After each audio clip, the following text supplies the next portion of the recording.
Micah Weekly Vlog. So, hi guys, welcome back. So, ito na nga tayo ngayon ay mag-alis tayo ng tinik ng tinapa.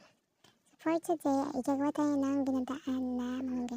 So, inutusan ako ni mama na kumuha ng tubig niya kasi na-accident si mama, so hindi siya makatayo niyan. So, yun nga kasi nga tama na ng kapatid kong baklita. So, yun guys, inalis ko na nga yung tinik. So, namadali ko na yun kasi anong oras na yun, syempre. Mag-lunchtime na, so kailangan natin bilisan. So yun guys, inalis ko na nga yung matinik para walang sumama dun sa ating gagawin. So yun guys, tapos na ako. So ito na nga yung gagawin ko. Malunggay at kinayod na niyog. So kinayod na ni Papa. So dyan lang po kay mama kung sabi daw kalahat lang daw para daw. Kasi isang ano lang daw yan isang gataan lang para tuloy-tuloy. Pero masarap na sabi ni mama. So yun nga, nag-aaral na ako magluto ng gulay. Para daw, pag nagkapamilya na ako, na magluto mag-isa charot. So yun guys, siyempre kailangan ko din mag-aaral para. Kasi nga tumatulog na ako kay mama. Kasi once na umalis naman ako. So yun guys, nagkikigil ako sobrang yan. Masakit kaya sa kamay yung gawag-ganyan. Pero okay lang. Kaya lang. So yun guys, inalis ko na nga. So ilalagay ko na din ang tinapa na aking inalis na ng mga tinik. So guys, yun na. So ilalagay ko na nga siya. Siyempre iniwalay-walay ko para hindi silang mag-away-away chunks. So yun na nga guys. So ilalagay ko na nga siya sa aming apoy. So hindi kami ngayon gasol kasi mahirap lang kami. So yun kahalang aming kaya. So, okay lang. Sanay naman kami sa kahoy. Sanay naman ako sa kahoy kasi hindi naman ako maarte. So, yun guys. Nalahalo ko na. Sabi ni mama, halaluin ko daw para daw hindi siya bumuo yung gita. So, yun na nga. Lakas ng apoy ko yun. So, yung kalamansi nakita niya.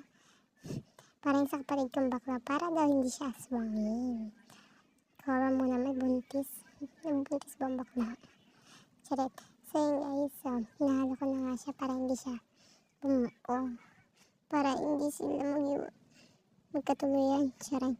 So yun na nga guys, so kumukulo na nga siya. Yun na. So isusud ko na yung malunggay. Sabi kasi ni mama, susud ko na daw yung malunggay pag kumukulo na daw yung gata. So yun na nga guys. Ilagay ko na nga yung malunggay. Hinalo ko na para sumama na din. So, ito na nga. Pinaghalalo ko. Pero sabi na ni mama, wag ko daw haluin na masyado kasi nga daw papait. So, sinunod ko naman yung mama ko kasi hindi. Ako lang naman yung nagluluto. So, may tutor naman ako. So, yun na nga guys. Pero, carry pa din. So, yun nga guys. Bilisan mo na sa maghihintay pa lang tayo ng ilang oras. Kalahati lang naman yung oras. Luto na yan. So, lalagyan ko na siya ng magic. Siyempre, lalagyan natin ng pagmamahal. Opo, sumarap ang ating niluluto. So, inubos ko yung magic na.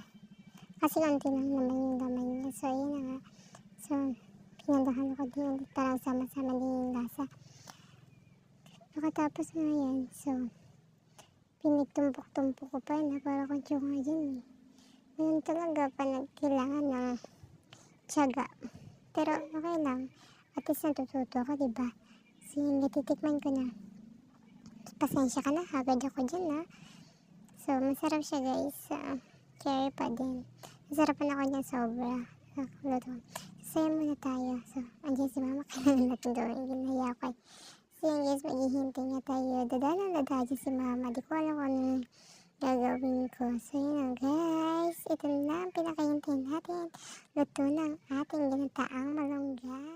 Di rin magtatapos ang aking video. So I hope supporting. Thank you.